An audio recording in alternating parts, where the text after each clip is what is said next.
अच्छा जी, अब हम आते हैं अपने टाइम के प्रिपोजिशन जो हमने पढ़े हैं उसके दूसरे चैप्टर पर। अच्छा देखिए, इसमें अब आगे अगर हम देखें तो हम कहते हैं ऑन टाइम और इन टाइम। आपने सुना होगा भाई, ऑन टाइम ये चीज़ हो गई या इन टाइम हो गई, उसका क्या मतलब होता है। ऑन टाइम का तो फिर भी हम समझते हैं कि क्या मकसद हो सकता है, लेकिन इन टाइम हम थोड़े से कंफ्यूज हो जाते हैं कि इन टाइम का क्या मतलब हो सकता है, या इन एट द एंड और इन द एंड। भाई एक जैसे लगते हैं दोनों, दोनों में एंड एंड आ रहा है, तो क्या आखिर दोनों में कोई फ़र्क है, ये हम मज़ीद समझेंगे। देखिए, जब हम कहें कि ऑन टाइम, कोई चीज़ ऑन टाइम है, तो हम बेसिकली क्या कह रहे होते हैं कि वो चीज़ पंक्चुअल है। सही है। पंक्चुअल को उर्दू में क्या कहेंगे, हिंदी में क्या कहेंगे? वक्त पे कोई चीज़ होना, पाबंद। पाबंद मतलब वक्त का पाबंद है वो चीज़। सही है, यानी कि लेट नहीं होता। क्या है? Not let.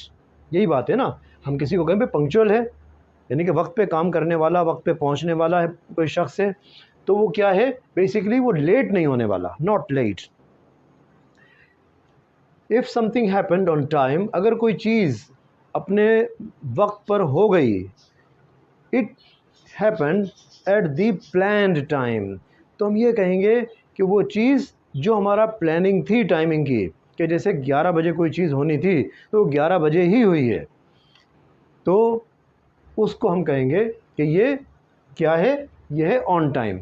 और इसका अपोजिट क्या होगा, अगर हम ये समझना चाहें कि भाई ऑन टाइम, ये चीज़ अगर ऑन टाइम हुई है तो इसका अपोजिट क्या होगा, क्या होगा इसका अपोजिट? लेट होना, लेट। ठीक है, अपोजिट क्या हो गया? लेट। और ऑन टाइम का मतलब क्या हो गया? कोई चीज़ अपने वक्त पर होना, जो हमने प्लानिंग की हुई थी कि इस टाइम ये चीज़ होनी चाहिए, उस टाइम पे अगर कोई चीज़ हो जाए तो वो क्या हो गई? ऑन टाइम हो गई। ठीक है। मिसाल के तौर पर हम कुछ सेंटेंसेस देख लेते हैं आपको समझाने के लिए। The 11:45 train left on time. The 11:45 train left on time. अच्छा, इंग्लैंड में, यूरोप में ट्रेनों के नाम नहीं होते हमारी तरह के। ठीक है, जैसे फ़र्ज़ कीजिए बम्बई एक्सप्रेस या शालीमार एक्सप्रेस, ऐसी कोई ट्रेन नहीं होती वहाँ पर। वहाँ ट्रेनों के टाइम, क्योंकि वो वक्त के पाबंद कौम है, तो ट्रेनों के टाइमिंग के हिसाब से ही टाइम रखते हैं। मिसाल के तौर पर अगर हम कहें कि भाई कोई ट्रेन अगर 11:45 पे चलती है, स्टेशन छोड़ के जाती है, तो उस ट्रेन का नाम ही 11:45 रख देते हैं वो। सही है। अच्छा, हमारे यहाँ ऐसी चीज़ें नहीं होती। हमारे यहाँ ट्रेन के नाम बाकायदा होते हैं, जैसे इंसानों के नाम होते हैं इस तरह ट्रेनों के नाम होते हैं। The 11:45 train left on time. 11:45 वाली जो ट्रेन है वो ऑन टाइम चली गई। अब ऑन टाइम जाने का क्या मतलब है? ऑन टाइम जाने का मतलब है इट लेफ्ट एट 11:45 एग्जैक्टली, कि जो उसका जाने का टाइम था 11:45, 11:45, वो अपने टाइम पर ही गई है एग्जैक्टली। हमारे यहाँ तो ट्रेन अक्सर लेट हो जाती है, 12, वहाँ वक्त पे जाती है ट्रेन। ठीक है, वहाँ कोई ऐसा नहीं होता कि भाई ट्रेन वक्त पे नहीं चल रही। The conference was very well organised. थोड़ा सा बड़ा जुमला है लेकिन आपको समझाने के लिए है। द कॉन्फ्रेंस, कॉन्फ्रेंस क्या होती है? बहुत सारे लोगों की जो कोई मीटिंग वगैरह हो, कोई जिसमें कोई लेक्चर वगैरह दे रहे हैं, वो कॉन्फ्रेंस होती है। The conference was very well organised. Conference बहुत ज़बरदस्त, बहुत अच्छी ऑर्गेनाइज्ड थी। Everything began and finished on time. हर चीज़ अपने टाइम पर, ऑन टाइम शुरू हुई और ख़त्म हुई। जैसे फ़र्ज़ कीजिए कि हम कहें यदि पहले मरहले में लोग अपने वो प्रेजेंटेशन देंगे, दूसरे मरहले में ये काम होगा, तीसरे मरहले में डिनर होगा। अगर उसमें शेड्यूल्ड ये था कॉन्फ्रेंस के शेड्यूल के अंदर कि शाम 7 बजे कॉन्फ्रेंस शुरू होनी है, तो वो 7 बजे ही शुरू हुई। अगर उसको फ़र्ज़ कीजिए कि 9 बजे ख़त्म होना है, शेड्यूल्ड था, तो वो 9 बजे ही ख़त्म हुई। अगर डिनर 8 बजे उसमें लिखा हुआ था तो डिनर 8 बजे ही हुआ। अगर प्रेजेंटेशन मिसाल के तौर पर 7:10 पे या इस तरह कुछ देनी थी, तो वो उसी वक्त ही शुरू हुई। यानी कि जो जो चीज़ें जिस वक्त लिखी हुई थी, जो प्लानिंग थी, जो शेड्यूल्ड चीज़ें थी, वो उसी वक्त शुरू हुई, लेट नहीं हुई। हम किसी दोस्त को कहें be on time don't be late. Be on time का मतलब क्या हो गया? वक्त पे आना, डोंट बी लेट, लेट मत होना। अच्छा, ये क्या अलग अलग बातें हैं? नहीं, एक ही बात है ये तो।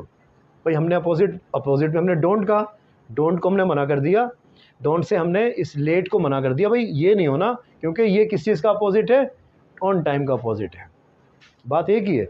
अच्छा जी, इसके बाद हम देखेंगे कि इन टाइम के क्या माने होते हैं। ऑन टाइम तो हमने समझ लिया।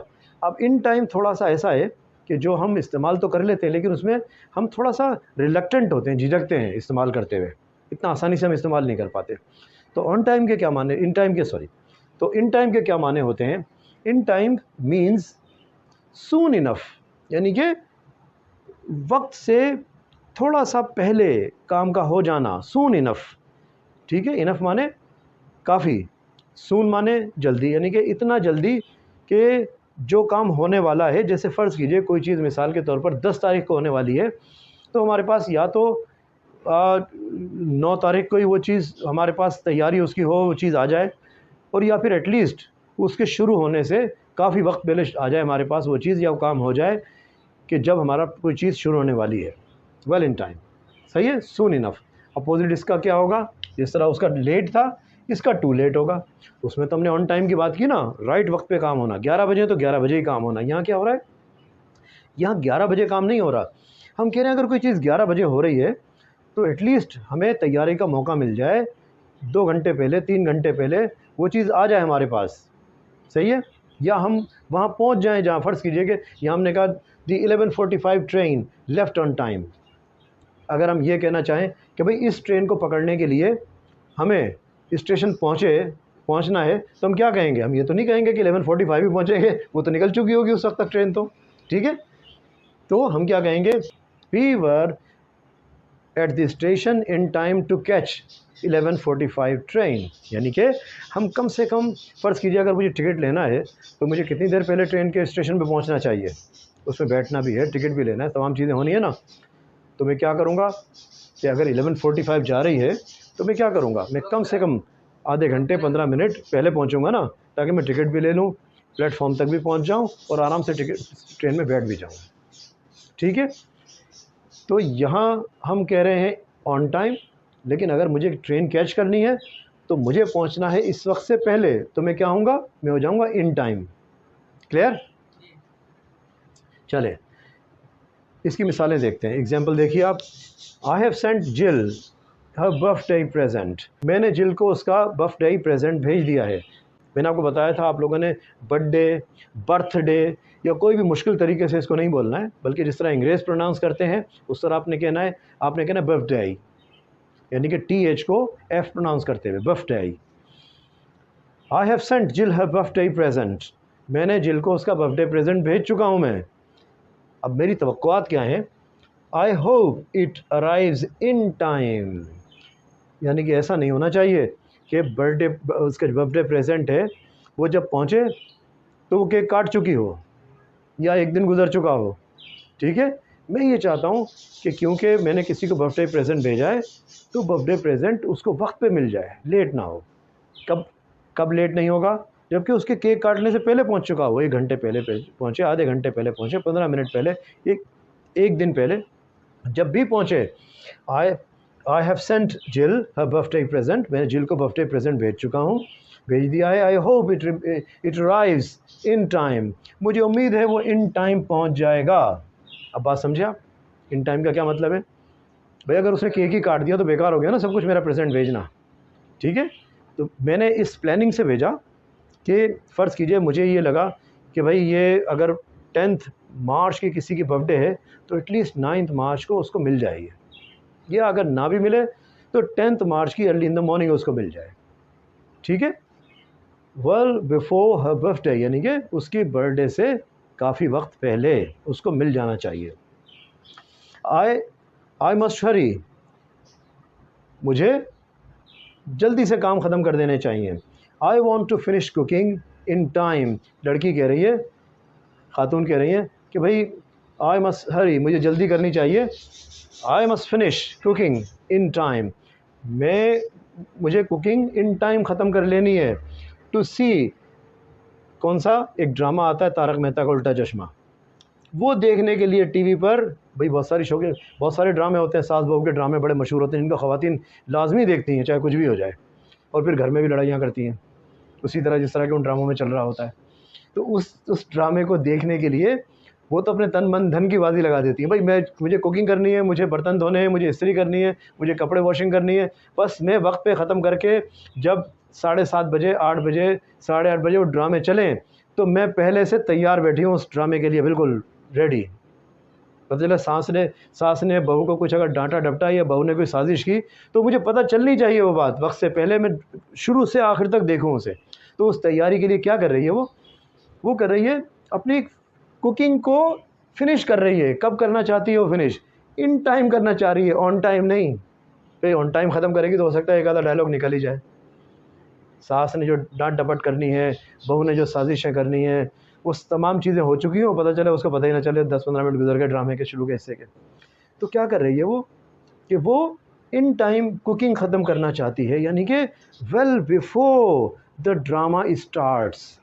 तारक मेहता का उल्टा चश्मा अगर फ़र्ज़ करिए कि वो 7:30 बजे आता है, या बिग बॉस मिसाल के तौर पर रात को 9 बजे आता है, तो कोई भी अगर ये कहता है यार मुझे बिग बॉस देखना है और मुझे ऑफिस से घर तक पहुंचना है, मैं लेट ना हो जाऊं, तो उसे क्या करना होगा? उसे 9 o'clock से, मिसाल कर 9 o'clock शुरू होता है, 9 o'clock से well before in time 10-15 minute पहले उसको घर पहुंचना है, ताकि हाथ मुँह धोए, वॉशरूम जाए और उसके बाद फ्रेश होकर वो बैठ कर बिग बॉस देखे।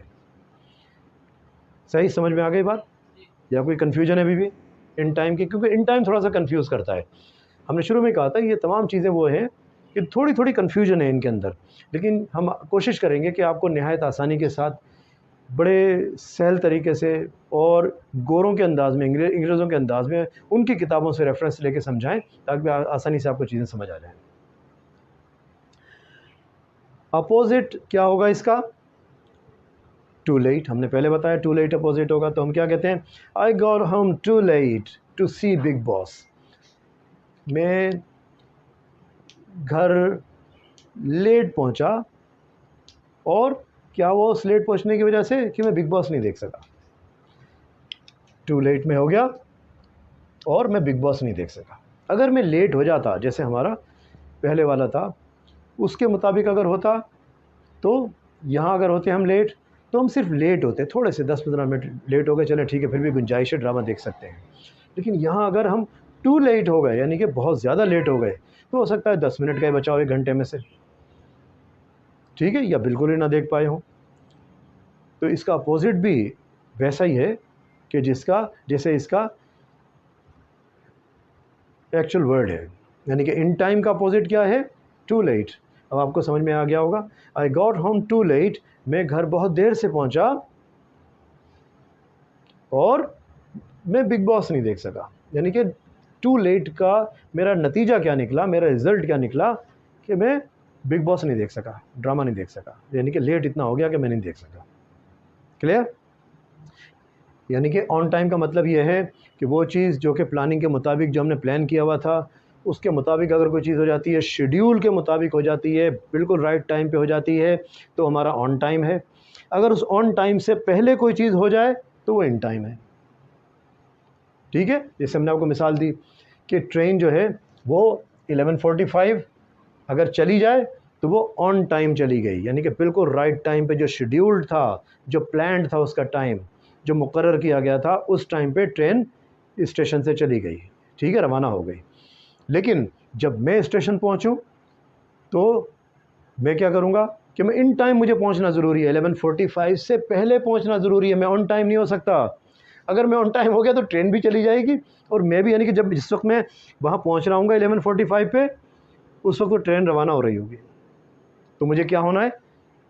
इन टाइम होना है स्टेशन पे, ताकि मैं टिकट ले सकूं और प्लेटफॉर्म तक पहुंच सकूं, अपनी ट्रेन में बैठ के सवार होकर मैं सीट तलाश कर सकूं।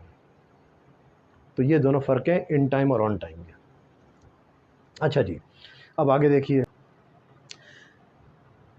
हम कहते हैं जस्ट इन टाइम। अब जस्ट इन टाइम एक नई बात आ गई, अभी तक तो इन टाइम पे थे हम, अब एक नई चीज़। आप भी कहेंगे सर नई नई चीज़ें लेकर आ जाते हैं। भाई जस्ट इन टाइम भी यूज़ करते हैं, नहीं करते? करते हैं ना जस्ट इन टाइम। उसका क्या मतलब होता है? बड़ी मुश्किल से तो इन टाइम से जान छुड़ाई थी, अब एक नई चीज़ सामने आ गई हमारे। ये आइए चलें इसको भी समझते हैं, इतना मुश्किल नहीं है अभी। जस्ट इन टाइम का मतलब ये है कि अगर कोई चीज़ ऐसी कि जिसको बस समझ लें कि हम बोलते हैं ना बाल बाल बच गए, अगर वो जहन में आप तसव्वुर लेकर आइए कि जैसे 11:45 वाली ट्रेन को 11:45 जाना है और मैं सिर्फ ऐसे वक्त पे पहुंचूं कि 2-4 मिनट में फटाफट टिकट लूं और धड़म करके बस ट्रेन में भाग के सवार हो जाऊं, ट्रेन चलना शुरू हो जाए। बस उस वक्त जैसे मैं सवार हूँ उस वक्त ट्रेन चलना शुरू हो गई। सही है। तो मैं क्या हुआ, मैं बेसिकली जस्ट इन टाइम हो गया। क्लियर या कन्फ्यूजन है? ऑन टाइम, इन टाइम और जस्ट इन टाइम। अब इसको आप ये समझ लीजिए कि आप ऑन टाइम में 11:45, उसके नीचे आप जस्ट इन टाइम कितने, मिसाल के तौर पर 11:45 की बजाय आप समझ लिए 11:43। सही है, 2 मिनट है हमारे पास, टिकट भी लेना और भाग के जल्दी से ट्रेन में भी सवार होना है। और आखिर में क्या आएगा, इन टाइम, यानी कि वेल बिफोर टाइम, यानी कि तकरीबन समझ लिया कि 11:45 ट्रेन जा रही है तो मैं 11:30 पहुंच जाऊं।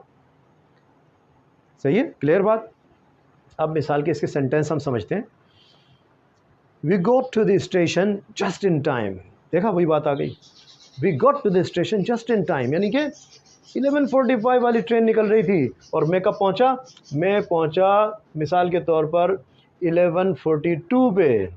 मैंने जल्दी से 1 मिनट में टिकट लिया, दूसरे मिनट में भाग के प्लेटफॉर्म पे पहुंचा और 45 में मैं सवार हो चुका था ट्रेन के अंदर, जस्ट इन टाइम। सही है। तो सेंटेंस क्या है, we got to the station just in time, यानी कि ट्रेन निकलने से चंद लम्हात पहले, यानी कि बाल बाल बच गए वरना ट्रेन चली जाती। दूसरा जुमला है, a child run across the road.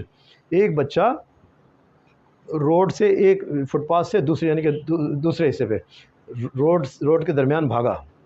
ठीक है, होता है ना अक्सर कि कहीं गाड़ी खड़ी हो, बच्चे को पीछे से गाड़ी आने वाली, कहीं गाड़ी पार्क है और बच्चा उसके आगे से भागे और पीछे से कोई गाड़ी आ रही हो तो गाड़ी वाले को नज़र नहीं आएगा, एक्सीडेंट हो सकता है। ठीक है, या अचानक ही गाड़ी ना भी खड़ी हो, अचानक निकल के भाग जाए बच्चा, तो उस सूरत में क्या होगा, a child run across the road, बच्चा निकलकर एकदम रोड पे भागना शुरू किया उसने। ठीक, but I manage to stop my car just in time, लेकिन मैंने उसको, बच्चे को टक्कर मारने से चंद लम्हात पहले एकदम मेरे दिमाग ने काम किया, वो बच्चा अचानक, मैंने शिट करके ब्रेक लगाया जल्दी से। बस जैसे ही मैंने ब्रेक लगाया तो क्या हुआ, मेरी कार स्टॉप हो गई और फ़र्ज़ कीजिए कि बच्चा यहाँ पर था, मेरी कार यहाँ उसके बिल्कुल करीब आके रुक गई,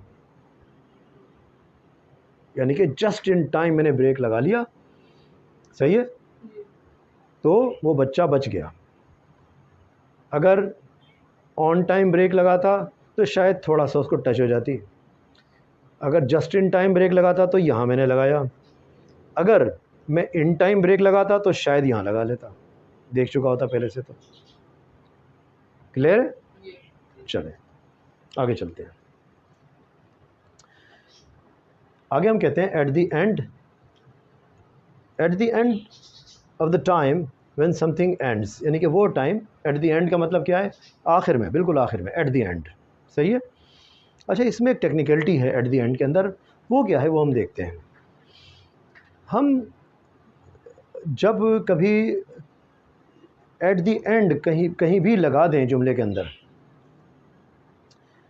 तो उसके साथ जो भी वर्ड आगे होगा, चाहे वो हमारा कोई कंसर्ट हो, चाहे कोई मंथ हो, चाहे ईयर हो, चाहे मैच हो, चाहे फिल्म हो, चाहे ड्रामा हो, चाहे महीना हो, चाहे कुछ भी हो, यानी कि हमारे वो चीज़ें जो कि लॉन्गर पीरियड वाली हों, उनमें क्या लगना था, इन लगना था।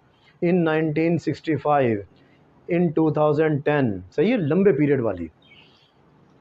उन महीनों, उन चीज़ों में भी हम जब हम एट दी एंड लगाएंगे तो उनके अंदर हम फिर इन नहीं लगाएंगे, कानून हमारा तब्दील हो जाएगा। ठीक है। आई am going away at the end of जनवरी, हालांकि हमने कहा था कि जनवरी एक महीना है और महीने का हमने क्या कहा था कि क्या लगना है इसमें, महीनों वाले में इन लगना है। सही है, महीने, साल, सेंचुरी, इनमें इन लगना है। लेकिन यहाँ हमने कानून थोड़ा सा तब्दील कर दिया, कि जहाँ भी एट दी एंड वाली बात आ जाएगी, एंड वाली बात आएगी, मिसाल के तौर पर एंड ऑफ जनवरी, हाँ छोटा पीरियड भी कह सकते हैं, लेकिन ये टेक्निकलिटी भी है बुनियादी तौर पर, सही है भाई। जहन में तो ये आता है ना इन दी एंड, सही है कि इन दी एंड ऑफ जनवरी होना चाहिए ऐसे, लेकिन हम ऐसा नहीं करते। हम क्या कहते हैं, आई am going away at the and of जनवरी। हम ये नहीं कहते इन दी एंड ऑफ जनवरी। जहन तो यही कहता है कि सर ने पढ़ाया हुआ था कि भाई जहाँ महीने का जिक्र आ जाएगा आपने वहाँ क्या करना है, आपने इन लगा देना है। लेकिन जहाँ एंड वाली बात आ जाएगी आपने क्या करना है, वहाँ पर आपने इन नहीं लगाना, फिर ख़त्म कर देना है इनको वहाँ से। टेक्निकलिटी हमारी चेंज हो गई, थोड़ी सी कानून चेंज हो गया। हमने क्या करना है, एट लगा देना है। आई am going away at the end of जनवरी, सही है। Eight the end of concert, eight the end of month, eight the end of match, at the end of film और ड्रामा। चलें जी, फाइनली हम आते हैं इन दी एंड पे। इन the end का मतलब बहुत सादा सा होता है। थोड़ा देखिए, कोई चीज़ आपको टेक्निकलिटी अगर समझा दी जाए ना तो यकीनी बात है आपको वाज़े हो जाती है और आप हमेशा के लिए उसको याद रखते हैं। मुश्किलात तब होती हैं या कन्फ्यूजन तब महसूस होती है जो हम वर्ड इस्तेमाल करते हैं ना कि प्रीपोजिशन कन्फ्यूजिंग है, फॉरेन सेंस कन्फ्यूजिंग है, जब तक कि कोई माहिर आपको उस बात के बारे में ना समझाए, उसकी टेक्निकलिटी ना बताए, उसके यूजेस ना बताए। तो इन दी एंड बहुत सादा सा है। इन दी एंड का मतलब ही क्या है, देखिए जब हम ये कहें बिल्कुल आखिर में भाई किसी चीज़ के, तो इसका क्या मतलब हो गया, फाइनली, सही है। फाइनली इसका मतलब है finally. We use in the end when we say, जब हम कोई चीज़ ये चीज़ कहना चाहें, what the final result of a situation was, कि किसी भी सिचुएशन का फाइनल रिज़ल्ट क्या था, तो हम क्या कहेंगे, हम कहेंगे भाई इन the and. In the and ये हो गया, ठीक है। अब मिसाल के तौर पर आप देखिए, we had a lot of problem with our car, हमें अपनी कार से बहुत ज़्यादा परेशानी हुई, यानी कि उसको बार बार रिपेयर कराते रहे, बार बार ख़राब होती रही हमारी कार। हमने क्या किया, फिर क्या हल निकाला, बिलाखिर आखिर में हमने क्या हल निकाला, फाइनली हमने ये हल निकाला कि we sold it and bought a new one, सही है। हमने आखिर उसको जान छुड़ा ली, उसको बेच दिया और एक नई कार ख़रीद ली, यानी कि finally we sold it, finally हमने इसको बेच दिया। फाइनल रिज़ल्ट क्या निकला, बार बार की परेशानी हुई हमें, कार को बार बार सही कराते रहे और आखिर में क्या हुआ कि तंग आके हमने उसे बेच दिया। In the end we sold it and bought a new one, यानी कि फाइनली हमने उसको बेच दिया और एक नई कार ख़रीद ली। समझ में आ गया, यानी कि वो चीज़ जो कि आप किसी भी काम के, किसी भी हैपनिंग के, किसी भी सिचुएशन के, उसका ये देखना चाहें भाई इसका रिज़ल्ट क्या निकला, फाइनल रिज़ल्ट इसका क्या हुआ किसी भी सिचुएशन का। जैसे कार ने बार बार प्रॉब्लम देती रही, हम उसे काम करवाते रहे, आखिर हम तंग आ गए, तो फाइनल रिज़ल्ट हमने क्या निकाला, इन दी एंड क्या हुआ, हमने उसको बेच दिया, ठीक। अब देखिए दूसरा सेंटेंस, आप देखिए, he got more and more angry. फ़र्ज़ कीजिए दफ्तर में किसी से किसी की लड़ाई हो गई, तो वो बंदा बहुत ज़्यादा पहले नाराज़ होता रहा। इन the and, in the and क्या हुआ, यानी कि फाइनली क्या हुआ, he just walked out of the room, वो रूम से बाहर निकल के चला गया। यानी कि पहले नाराज़गी का इज़हार होता रहा, किसी बात पे बहस तकरार होती रही, आर्ग्यूमेंट होते रहे, और आखिर में उसने क्या हल निकाला बंदे ने कि वो कमरा छोड़ के चला गया। इन दी एंड यानी कि finally he left the room, यानी कि he walked out the room. The opposite of in the and is at first. In the end का जो भाई देखिए ना, आखिर में कोई चीज़, तो वो उसके पहले क्या होगा, पहले वाली चीज़ होगी। तो इन दी एंड का अपोजिट क्या हो गया, एट फर्स्ट, यानी कि पहले पहल ये हुआ। मिसाल के तौर पर फ़र्ज़ कीजिए कि किसी की, हमारे यहाँ तो, हमारे माशरे में तो ये होता है ना कि बच्चों की, बच्चियों की जो है वो अरेंज्ड मैरिज जिसको हम कहते हैं, माँ बाप जिसको पसंद करके शादी कर देते हैं, वो शादी भी हो जाती है। फ़र्ज़ कीजिए किसी की अरेंज मैरिज हो गई, तो वो कहते हैं कि जी एट फर्स्ट, सही है, शुरू में we did not like each other, वो मियाँ बीवी आपस में एक दूसरे को पसंद नहीं किया करते थे। फिर क्या हुआ, but in the end we became good friends, या in the end we liked each other. भाई तंग आ गए ना वो, उन्होंने कहा यार ना कुछ अब जान छूट सकती है, शादी हो गई है, और ना ही कोई और दूसरा हल है। तो बेहतर ये है कि इज़्ज़त से ज़िंदगी गुजार लो और साथ मिल के रहने लग जाओ। सही है। तो आखिर में क्या हुआ? एट फर्स्ट क्या हुआ? एट फर्स्ट ये हुआ कि वो दोनों एक दूसरे को पसंद नहीं करते थे। दोस्तों में भी हो सकता है ऐसा, कोलीग्स में भी हो सकता है, कहीं आप दफ्तर में काम कर रहे हो, आपको शुरू में कोई पसंद ना आए, आपके ये सही बंदा नहीं है यार। लेकिन जब एक आदमी उससे मुलाकात हो जाए और आप एक दूसरे के जहन को समझ लें, अंडरस्टैंडिंग हो जाए आपकी आपस में, तो क्या होगा कि आप अच्छे दोस्त बन सकते हैं ना। एट फर्स्ट यानी कि शुरू में इसका अपोजिट, इन दी एंड का अपोजिट। At first we did not like each other, शुरू में हम एक दूसरे को पसंद नहीं करते थे ज़्यादा, but in the end we became good friends. लेकिन आखिर में क्या हुआ कि हम अच्छे दोस्त बन गए। अगर कोई चीज़ नहीं समझ आई हो तो आप कमेंट्स में ज़रूर लिखिए, हम कोशिश करेंगे आपको तमाम जो आपके सवालात हैं उनका जवाब देने की और चीज़ें समझाने की। आखिर में हमने एक छोटी सी एक्सरसाइज आपके लिए रखी है ताकि आपको चीज़ें क्लैरिफाई हो जाएं और आप उसकी टेक्निकलिटी को समझ सकें। देखिए, द बस, पहले हमारी जो एक्सरसाइज है, number 1, the bus was late today but usually it's, क्या आना चाहिए? क्या होता है बस को? ट्रेन, बस अगर अपने टाइम पे आ जाए तो क्या होगी? ऑन टाइम हो जाएगी। ठीक है। I nearly missed my flight today, आज मैं बाल बचा अपनी फ़्लाइट मिस करने से, यानी कि अगर मैं थोड़ा सा देर हो जाता मेरी फ़्लाइट मिस हो जाती है। I got to the airport, क्या? जस्ट इन टाइम, यानी कि वैसे तो इतना अच्छा मैं नहीं पहुंचा, इतने इन टाइम नहीं पहुंच सका, लेकिन जस्ट इन टाइम पहुंच गया, यानी कि फिर भी गनीमत हो गया, मेरी फ़्लाइट बच गई, वरना मेरी फ़्लाइट मिस हो जाती। सही है। I reached station space to catch my 9:15 train, क्या आना चाहिए? I reached station in time, in time पहुंचेंगे ना भाई, वरना जस्ट इन टाइम वाली बात हो जाएगी। इन टाइम पहुंचेंगे, आधे घंटे 15 मिनट पहले। अगर 9:15 की ट्रेन है तो आप 9 बजे पहुंचेंगे, यकीनी बात है, और टिकट लेंगे, स्टेशन प्लेटफॉर्म तक जाएंगे, ट्रेन में बैठेंगे तो 10-15 मिनट लगेंगे ना। तो हम कहते हैं I reach station in time, वक्त से पहले पहुंच गया, टू कैच माई 9:15 ट्रेन। ठीक है। चौथे नंबर पे देखिए, all the players shook hands, तमाम प्लेयर्स ने हाथ मिलाया। शुक हैंड्स मैच, क्या आना चाहिए? At the end of the match, at the end of the match. At the end हमने क्यों लगाया? हमने कानून पढ़ लिया कि जहाँ पर हम end of month, end of match, end of concert कहेंगे तो वहाँ हम एट लगाएंगे, हम इन नहीं लगाएंगे फिर। सही है, भले वो लॉन्गर पीरियड हो।